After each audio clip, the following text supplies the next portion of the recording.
Bom dia, pessoal! Que alegria estarmos aqui juntos, iniciando essa semana, nesse domingo, para meditarmos na palavra de Deus e orarmos também pelas nossas famílias. Sim, eu e a Rafa queremos orar por você e pela sua família, por uma nova semana muito abençoada. E nós seguimos meditando no primeiro livro de Reis, com a história do governo dos reis de Israel e aprendendo mais do que a história de Israel. Nós estamos, na verdade, aprendendo sobre o coração de Deus, aquilo que Deus valoriza, como Ele se comunica conosco e quais são os planos e propósitos que Ele tem para as nossas famílias. Hoje nós vamos refletir sobre como profetas também se enrolam. Servos de Deus, homens e mulheres que Deus chamou e dotou com dons especiais, também se envolvem em problemas. E hoje nós vamos ver a história de dois profetas, um mais jovem e outro mais velho, e como os dois se enrolaram de maneiras diferentes. Isso chama a nossa atenção para conhecermos melhor a palavra de Deus e não dependermos de profecias apenas de outros homens, de outros ministérios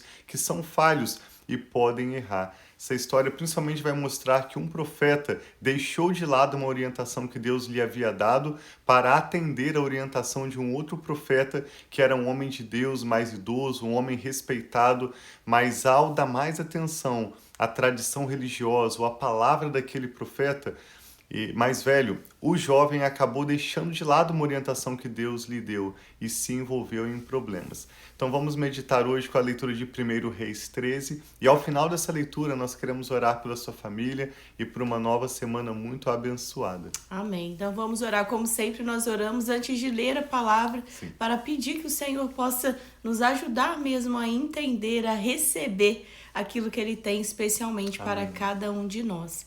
Pai, muito obrigado por esse novo dia, por essa nova semana que nós apresentamos, Pai, a Ti. Pedimos a Tua bênção sobre toda essa semana e sobre todo esse dia. Senhor, fale conosco através da Tua palavra, abra os nossos olhos para que nós possamos ver aquilo que o Senhor tem de especial para nós, a mensagem que o Senhor tem para cada um de nós, que nós possamos receber, Pai, daquilo que o Senhor tem para nós, a porção de hoje, em nome de Jesus. Amém. Diz assim então, 1 Reis capítulo 13, o homem de Deus que veio de Judá. Nós estamos no contexto do governo de Roboão e Jeroboão. Vemos como logo depois da liderança de Davi, que foi um homem de Deus e continua sendo um exemplo para nós, apesar das suas falhas e fraquezas, Davi sempre se rendeu a Deus e buscou a vontade de Deus, de forma que ele foi considerado um homem segundo o coração de Deus. Em seguida nós lemos sobre o seu filho Salomão, que governou sobre Israel, construiu o templo, construiu o palácio e construiu um reino glorioso após render o seu coração para buscar a sabedoria de Deus, para servir bem o povo de Deus. Mas no final da sua vida, Salomão desprezou a palavra de Deus, se envolveu com várias práticas que o Senhor não se agrada, e então um profeta veio a Salomão para anunciar que o reino dele, aquele reino glorioso, seria dividido em 12 partes, e apenas uma pequena parte seria dada à sua descendência. Então Roboão reina apenas sobre as tribos de Judá e Benjamim, e todas as outras 10 tribos são dadas a um homem chamado Jeroboão, que é um homem que se voltou contra o Senhor. Ele instituiu vários homens que eram fora da tribo de Levi como sacerdotes, o que era proibido pela lei de Moisés, e ele incentivou o povo de Israel, as tribos do norte, a se envolverem com a idolatria e adoração de falsos deuses e todo tipo de perversidade. Então aqui o Senhor manda um outro profeta que vai falar a Jeroboão. Diz assim, verso 1, 1 Reis 13. Por ordem do Senhor, um homem de Deus foi de Judá a Betel, quando Jeroboão estava em pé junto ao altar para queimar incenso. Ele clamou contra o altar segundo a ordem do Senhor. Ó altar, assim diz o Senhor, um filho nascerá na família de Davi e se chamará Josias. Sobre você, ele sacrificará os sacerdotes dos altares idólatras, que agora queimam incenso aqui, e os ossos humanos serão queimados sobre você. Naquele mesmo dia, o homem de Deus deu um sinal. Este é o sinal que o Senhor declarou: o altar se fenderá, e as cinzas que estão sobre ele se derramarão. Observe que esse jovem era um profeta enviado pelo Senhor. Ele profetiza o nascimento de Josias, que John Wesley bem observou que nasceria 300 anos depois dessa palavra profética ser liberada. E o Senhor deu o sinal de que aquele altar iria se romper e as cinzas que estavam sobre ele cairiam. Esse era um altar pagão, onde Jeroboão estava oferecendo incenso e queimando incenso a falsos deuses. Diz verso 4, que quando o rei Jeroboão ouviu o que o homem de Deus proclamava contra o altar de Betel, Jeroboão apontou para ele e ordenou: prendam-no. Mas o braço que ele tinha estendido ficou paralisado e não voltava ao normal. Além disso, o altar se fendeu e as suas cinzas se derramaram, conforme o sinal dado pelo homem de Deus por ordem do Senhor. Então o rei disse ao homem de Deus: interceda ao Senhor, o seu Deus, e ore por mim, para que o meu braço se recupere. O homem de Deus intercedeu ao Senhor, e o braço do rei recuperou-se e voltou ao normal. O rei disse ao homem de Deus: venha à minha casa e coma algo, e eu o recompensarei. Mas o homem de Deus, esse jovem profeta, respondeu ao rei: mesmo que me desse a metade dos seus bens, eu não iria com você, nem comeria ou beberia nada neste lugar, pois recebi essas ordens pela palavra do Senhor. Ou seja, Deus havia realmente falado com aquele jovem profeta. E o Senhor lhe disse: não coma pão, nem beba água, nem volte pelo mesmo caminho por onde foi. Por isso, quando ele voltou, não foi pelo mesmo caminho por onde tinha vindo a Betel. E agora a gente começa a ver sobre outro profeta mais idoso que aparece nessa história. Ora, havia um certo profeta, já idoso, que morava em Betel. Seus filhos lhe contaram tudo o que o homem de Deus havia feito naquele dia, e também o que dissera ao rei. O pai lhes perguntou por qual caminho ele foi, e os seus filhos lhe mostraram por onde tinha ido o homem de Deus que viera de Judá. Então disse aos filhos: selem o jumento para mim. E depois de selarem o jumento, ele montou e cavalgou à procura do homem de Deus, até que o encontrou sentado embaixo da grande árvore, e lhe perguntou: você é o homem de Deus que veio de Judá? Sou, respondeu. Então o profeta mais velho disse ao mais jovem: venha à minha casa para comer alguma coisa. E o homem de Deus, se referindo aqui ao profeta mais jovem, respondeu: não posso ir com você, nem posso comer pão ou beber água neste lugar. A palavra do Senhor deu-me esta ordem: não coma pão, nem beba água lá, nem volte pelo mesmo caminho por onde você foi. O profeta idoso respondeu: eu também sou profeta, como você. E um anjo me disse por ordem do Senhor: faça-o voltar com você para a sua casa, para que coma pão e beba água. Mas ele estava mentindo, e o homem de Deus voltou com ele e foi comer e beber na sua casa. Enquanto ainda estavam sentados à mesa, a palavra do Senhor veio ao profeta idoso que o havia feito voltar. E ele bradou, falou em alta voz ao homem de Deus mais jovem que tinha vindo de Judá: assim diz o Senhor, você desafiou a palavra do Senhor e não obedeceu a ordem que o Senhor, o seu Deus, deu a você. Você voltou e comeu pão e bebeu água no lugar onde ele falou que você não comesse nem bebesse. Por isso seu corpo não será sepultado no túmulo dos seus antepassados. Quando o homem de Deus acabou de comer e beber, o profeta idoso selou seu jumento para ele. No caminho, um leão o atacou e o matou, e o seu corpo ficou estendido no chão, ao lado do leão e do jumento.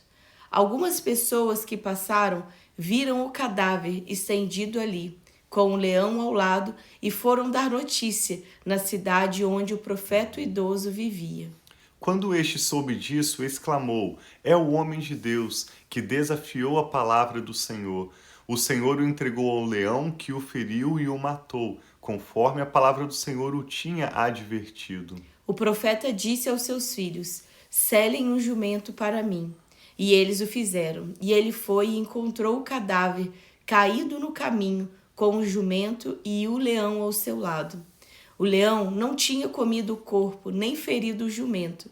O profeta apanhou o corpo do homem de Deus, colocou-o sobre o jumento e o levou de volta a Betel, a fim de chorar por ele e sepultá-lo.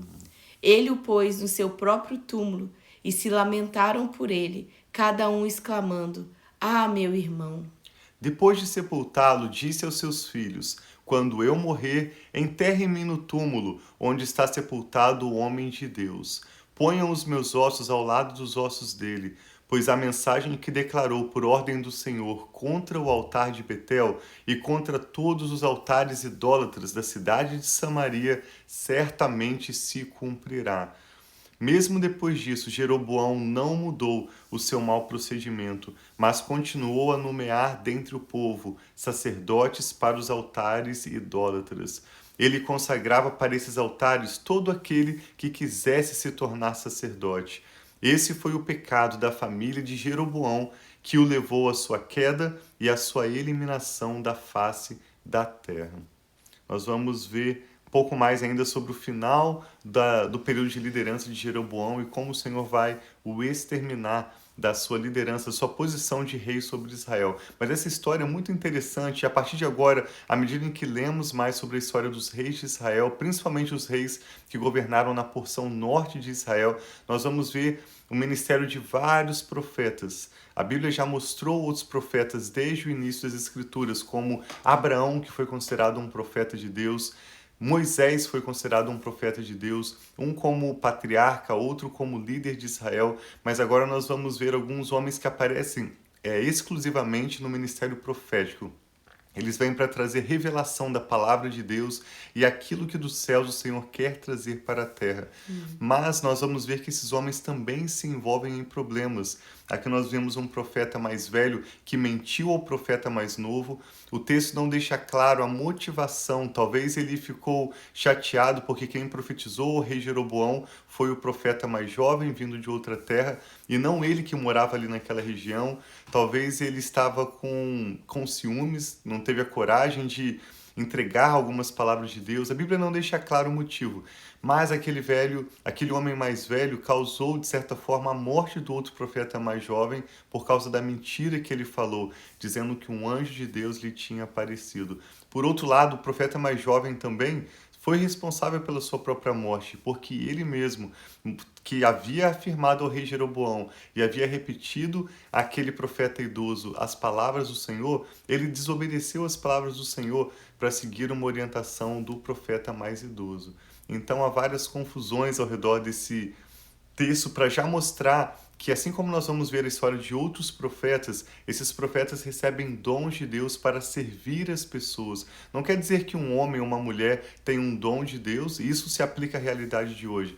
Não é porque uma pessoa tem um dom de Deus, porque esse homem é um profeta ou essa mulher é uma profetisa, não significa que eles são mais santos, que eles são melhores, mas sim que eles receberam um dom para servir às pessoas a quem o Senhor os enviar. 1 Pedro 4,10 diz: cada um use o seu dom para servir para o bem do próximo, administrando fielmente a graça de Deus nas suas múltiplas formas. Então nós somos chamados a cada dia mais e mais estudar a palavra de Deus, conhecer o Senhor e observar como o Espírito Santo costuma mover, o que combina com a palavra dele, o que não combina, o que é muito melhor do que nós dependermos da palavra ou do ministério de outras pessoas, né? Sim, e os dons e os chamados do Senhor na palavra diz que o dom e o chamado do Senhor são irrevogáveis. Exato. Então, se o Senhor te abençoou com o dom de profecia, isso daí você não pode fugir. Deus vai se comunicar com você, mas algo que nós precisamos prestar atenção é de discernir bem a voz do Senhor. Se por acaso algum de vocês que está aqui nos ouvindo tem o dom de profecia, um profeta do Senhor, uma profeta do Senhor ou qualquer outro dom, nós precisamos de ter muita sabedoria e discernimento de não colocar a nossa própria vontade, o nosso próprio desejo e entregar isso a uma outra pessoa. Então, que Deus possa realmente usar os nossos dons e talentos, as capacidades, tantas coisas Deus fez tão precioso para cada um de nós. Cada um de nós somos tão preciosos Cada um de nós temos dons tão especiais do Senhor que nós precisamos entregar às outras pessoas, abençoar os outros com esse dom. Então, que nós possamos usar esses dons com sabedoria, com diligência e abençoarmos aqueles que estão ao nosso redor. Sim, assim como hoje nós vimos esses dois profetas, um mais jovem e um mais idoso, que se enrolaram, se envolveram em problemas um com o outro, nós também vamos ler, ainda nesse primeiro livro de Reis e também no segundo livro de Reis, sobre grandes profetas de Deus, como Elias e Eliseu. Nós estamos chegando perto do momento de lermos sobre o ministério desses homens que foram marcados pela ação extraordinária de Deus. Homens que profetizaram, anunciando mensagens de Deus que se cumpriram, homens que viram milagres extraordinários, e nós temos muito a aprender com o ministério deles. Então te convidamos a continuar essa leitura conosco. Nós vamos agora orar por essa nova semana que está se iniciando. Um abraço para a irmã Lúcia, para a irmã Catarina também, todos que estão conectados conosco aí. Nós te agradecemos por compartilhar conosco o seu pedido de oração, confiar a nós seu pedido de oração, e vamos orar por vocês, pela sua família e por todos aqueles que estão também assistindo mais tarde através do podcast Família e Fé ou do nosso canal no YouTube. Você pode nos enviar um e-mail ou uma mensagem no meio em que você estiver, e eu e a Rafa nos comprometemos a orar pela sua família. Amém. O Espírito Santo está falando ao seu coração. Vamos orar juntos? Pai, nós te damos graças porque o Senhor é o Deus de toda sabedoria, Senhor, Deus que se importa conosco e que fala as palavras que nos direcionam. Tua palavra é uma lâmpada para os nossos pés e uma luz para o nosso caminho. Senhor. A cada dia nós amamos mais e apreciamos a Tua palavra, Pai. Queremos conhecer e prosseguir em conhecer o Senhor. Hoje eu e a Rafa pedimos que a palavra do Senhor seja notória a cada um de nós, a essa Amém, pessoa que Senhor. está orando conosco, que o Senhor nos ajude a sermos guiados pela paz do Senhor em nossos corações e pelo conhecimento da Tua palavra. Amém, E não por Pai. palavras de homens, não por profecias, que são dons preciosos, que são mensagens valiosas para confirmar aquilo que o Senhor já tem falado conosco. Mas em primeiro lugar, Pai, a Tua palavra seja valorizada em nossas vidas, seja valorizada em nossos lares. Fala Amém, conosco, ó Senhor. Pai. Fala, Pai. Nos Nós dê queremos olhos para ouvir a Tua ver, te voz. pedimos. Abra os nossos olhos para enxergarmos as maravilhas da Tua lei, como o profeta e o salmista Amém, orou. Senhor Jesus. Abra, Pai, os nossos ouvidos para ouvirmos a Tua voz. Nos Amém, ajude Senhor. a percebermos como o Senhor se comunica com cada um de nós de maneiras diferentes. Amém, Com Senhor. alguns Que assim através de seja, em sonhos e nome de visões, Jesus. com outros através da leitura das Escrituras, outros de forma audível, ou como o Senhor se manifesta.